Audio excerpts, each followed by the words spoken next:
It's 11 minutes after 3. You're listening to CBC Radio 1. Laughter. It's a sound that's an addictive drug for local comedian Graham Kay. From his first appearance on an Ottawa stage, the 28-year-old comedian has been seeking that same har-har high for 8 years.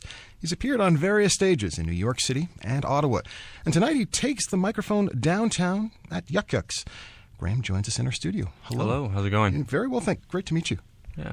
When did you first decide that comedy was for you? Comedy, I decided, was for me when I realized at an early age that I couldn't do anything else. And I was probably... You realize school, it teaches you a lot of things, you know, what you're good at. And what school taught me was that I wasn't good at school. Really? But you have a university degree. I do. You passed. You made it through. Yeah. You had a government job. I had a government job, yeah. So how did you go about making this decision to go down the comedy route? Well, I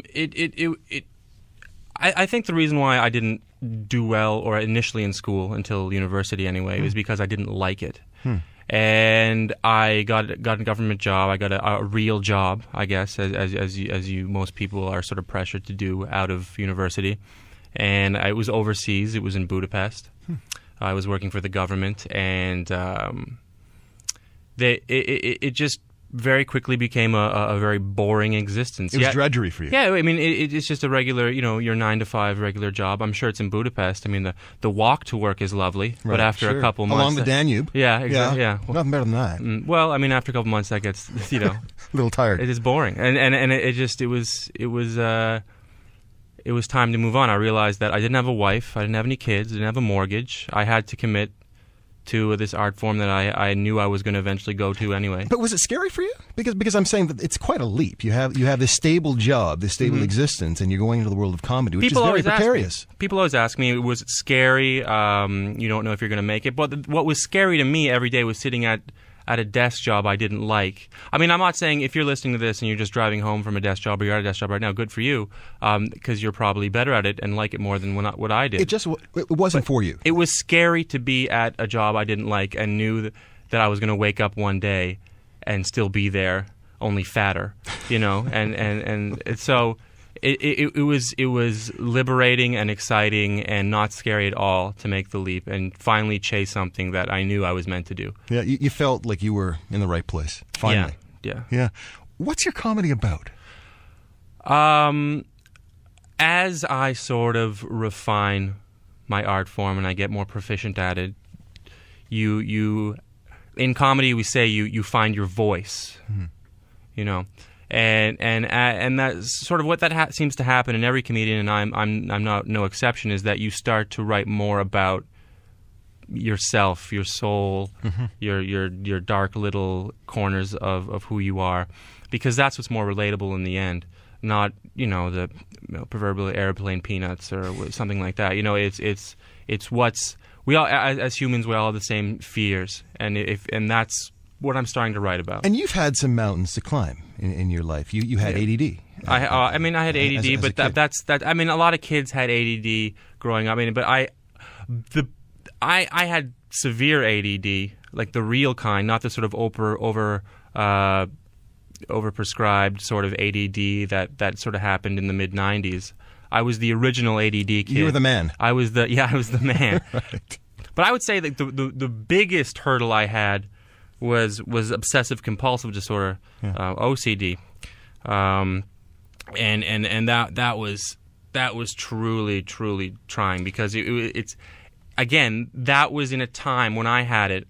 I'm 28 now, so when I started to get it, I was 12, 13. It was the early to mid 90s. No one really knew what it was, and you're already nervous. You're already awkward because you're 14. You don't know who you are. You're in my case 6'4", about 93 pounds. Yeah. You're just a weird looking guy with like your bathing suit on, I guess, in water. Yeah. Yeah. So I tried to get dressed every day, but sometimes I came to school anyway. But do you think OCD has helped or hindered your comedy? It's definitely helped. I mean, not only has it given me material to write about, but when you're compulsive about something, you really attack it. I Sure. mean, every time I have an urge to open and close a door 95 times, I'll sit down and write and take all that energy and just put it into a sheet of paper and see what happens. So. And you've impressed some pretty big folks. Dave Chappelle is a fan of yours. Yeah, well, I don't know if he. Well, he seems to I don't be. know if he's my MySpace buddy, but he. I remember there's one particular time that he saw me perform, and all the other comics. I didn't really know he was watching, but all the other comics were really jealous that he was watching and paying attention. And then he took me aside after and said a few really kind words to me. Basically told me I was truly talented, and he kept looking in my eyes, saying sincerely. And I started to be like, well, thank you. And then he'd interrupt me again and go, sincerely. Yeah. Sincere. It's just one of the coolest, down to earth people I've ever met. He has nothing. There's no reason for him to do that to me. Then the next day he came back to the club, and he remembered my name. Which I thought... That's great. Yeah. Yeah, because Dave Chappelle is notorious for having a terrible memory, so the fact that he remembered yours is, exactly. is something. Mean, if Dave Chappelle says you're good at something, you better do it, or you're an idiot. So how do you know when a joke works? Is it just that people start laughing uproariously? Or? Yeah, that's generally how a comedian is. If that was a setup, you see? Yeah.